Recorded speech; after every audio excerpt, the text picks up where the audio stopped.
New मेक्सिकोमध्ये पाऊस येण्याआधी टेक्सास राज्याला पावसानं झोडपून काढलं आणि अगदी 2 तासांच्या पावसामुळे अमेरिकेत महापुरानं थैमान घातलं। यात 100हून अधिक नागरिकांचा बळीही गेलेला आहे। एकूणच अमेरिकेसारख्या प्रगत राष्ट्राकडे देखील नैसर्गिक आपत्तीवरचं उत्तर नाही, हेच यामुळे अधोरेखित झालंय। आणि येथून यापुढे अशा नैसर्गिक आपत्तींना जर तोंड द्यायचं असेल तर अमेरिकेसह इतर राष्ट्रांनाही किती तयारी ठेवावी लागणार आहे याचाही धडा यातून मिळालाय। पाहूया एक रिपोर्ट। मध्य टेक्सासमध्ये 1987 मध्ये आलेल्या पुरानंतर यंत्रणांचा ठाम विश्वास होता की ते मोठी पूर परिस्थिती सहज हाताळू शकतात। पण या महिन्यात जो ढगफुटीचा पाऊस पडला आणि पूरस्थिती निर्माण झाली तो निसर्गाचा प्रकोपच म्हणावा लागेल। काही तासात पडलेल्या मुसळधार पावसानं निसर्गानं आपली ताकद दाखवून दिली। काही तासात जवळपास 100 जणांचा मृत्यू झालाय।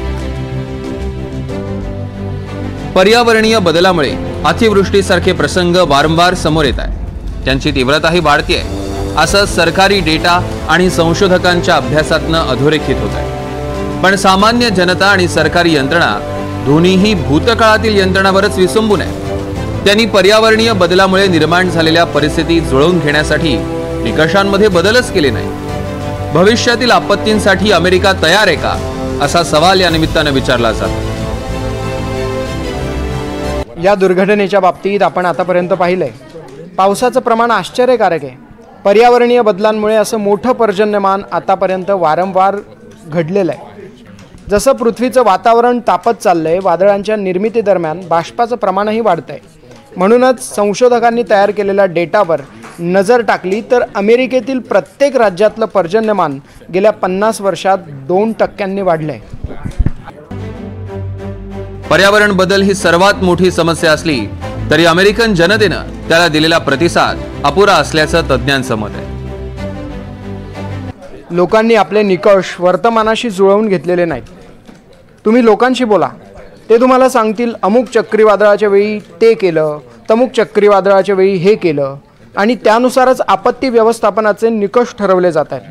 त्यामुळे निकषांमध्ये वर्तमानातील परिस्थितीशी सामना करण्यासाठी आवश्यक बदल होत नाहीत आणि मग यंत्रणा प्रत्यक्ष आपत्तीच्या वेळी अपुऱ्या पडतात।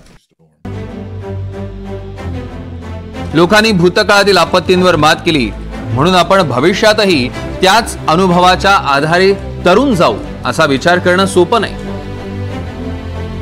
आम्ही या परिस्थितीला आधी पण सामोरे गेलोय, अशा आपत्ती आधी पण पाहिल्यात असं म्हणणं हा मानवी स्वभावाचा भाग आहे। तेव्हा आपण सध्याच्या परिस्थितीच्या पर्यावरणीय बदलांचा विचार केलेला नसतो। पर्यावरणातील बदलांची स्थिती दिवसेंदिवस बिकट समस्या उभी करते। टेक्सासमध्ये जे घडलं ते गेल्या 500 वर्षात घडलं नाही असं म्हणतात, पण आपल्याला माहिती आहे की पर्यावरण झपाट्यानं बदलतंय आणि त्याचे परिणाम आपल्याला भोगावेच लागणार आहेत।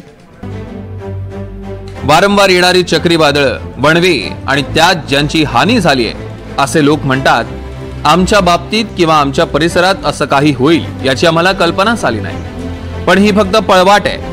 अतिवृष्टी, वणव्यासारख्या पर्यावरणीय घटनांची संख्या आणि तीव्रता दोन्ही प्रचंड वेगाने वाढते। म्हणजे आपण जे म्हणायचो की माझ्या पणजोबा खापर पणजोबांच्या काळात घडलंय तेच आपण आता पुन्हा एकदा अनुभवण्याची शक्यता आहे। कारण पर्यावरण बदलामुळे निसर्गाने पुन्हा एकदा आपल्या विरोधात फासे टाकलेत। त्यामुळे आपण आपल्या आणि समाजाच्या आयुष्याविषयी निर्माण झालेली किंबहुना वाढलेली जोखीम वेळीच ओळखली पाहिजे। आपत्ती व्यवस्थापनाविषयी विचार करताना लोकांनी आपले विचार अद्ययावत करण्याची गरज आहे। अमेरिकेतील पर्यावरण बदल झपाट्यानं होत आहे आणि त्यावर मात करायची यंत्रणाही झपाट्यानं बदलणं आवश्यक नाही का याचा विचार करण्याची गरज शास्त्रज्ञ बोलून दाखवत आहेत। पुरातून वाचवण्यासाठी प्रस्थापित यंत्रणा वापरणे आता पुरेसे नाही, हे टेक्सासच्या पुरातून पुढे आले।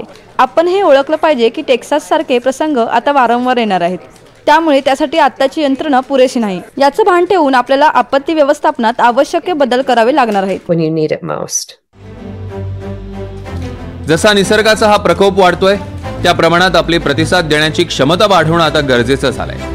तिकडे ट्रम्प प्रशासनानं सरकारी खर्च कमी करण्यासाठी आपत्ती व्यवस्थापन आणि हवामान खात्यातील संशोधकांना कामावरून कमी केलाय।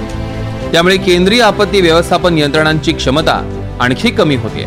आणि त्याचे गंभीर परिणाम देशातील अनेक राज्यांना भोगावे लागतील अशी सध्याची स्थिती.